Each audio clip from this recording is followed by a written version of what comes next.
So I got a question in from one of my students who trained with me a long time ago in Miami, I think even in 2008 or 2009, somewhere in that time frame. And at the time, I didn't do a lot of design process. Over the years, there have been an increased focus to teach students how to design their own patterns.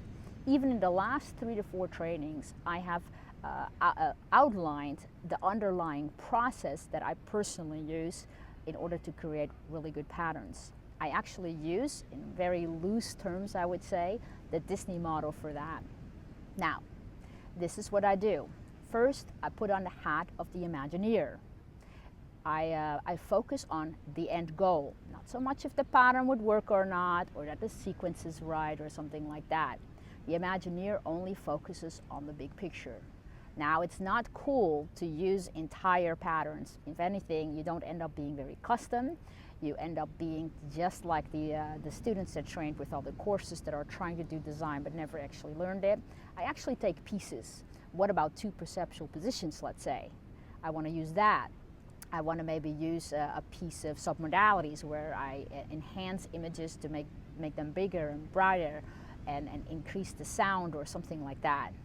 Or I take a few steps out of the well-formed outcome process, goal setting, or can I create a mock circle of excellence where I take pieces out of the circle of excellence process. I'm not worrying about the details. Again, it's about the end goal.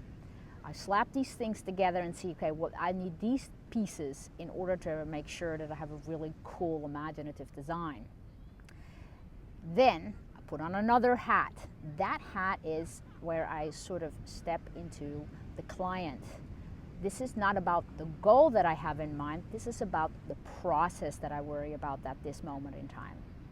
I start to work on the step-by-step sequence. So I take the pieces of the Imagineer, stick them in a logical sequence in order for the client. I watch, for instance, what emotion are they feeling between each and every step. I also make sure that, for instance, if I put a timeline in there, that it doesn't bounce around from the past to the present to the future, and I'm back to the past and back to the future. That's too confusing. I also start thinking about, do I want the client to sit down or stand up? Do I want to have their eyes open, eyes closed? What is the sequence over here? Sequence 1 with the Imagineers, I make sure that I do that no more than 6 minutes. This step is also only 6 minutes. Then I put on another hat. That's the hat of where I step into my own shoes as a coach.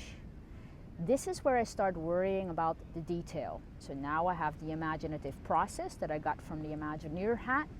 Then I have the process hat on, where the sequences start gluing together really, really nice to not become too abrupt and where they make sense.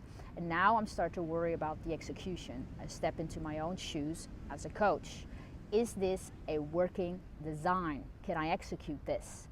The nice thing about this is that you can work within your own experience level.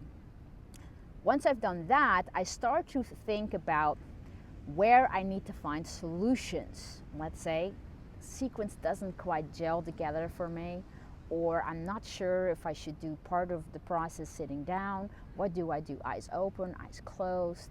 Is this even possible? I start formulating questions. I start to really focus on I start nitpicking the process. Now I formulate the questions that what I need to find solutions or answers to, and I flip it back to the Imagineer hat. The Imagineer has to creatively solve the problems with this particular exercise. I then flip it back to the hat with the process, where I start worrying about the sequence and the steps and everything's beautifully flowing. Then I go back to the step where I wear the coach hat. I keep circling through this design until I have all the hats in full agreement. And that's how I create a beautiful working process that matches my skill set.